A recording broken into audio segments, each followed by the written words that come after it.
So have you guys like always seen those taco videos of like people, like if you go to a vendor place and they're like cutting the meat in front of you, and it's like and it's like meat stacked up like this. So now you can do it too. You can also do chicken. You can do any meat really.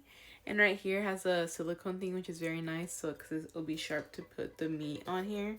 And this is also very easy to clean as well, especially in the right heat. It comes with several different ones, so it's not just one of those. It comes with two other ones.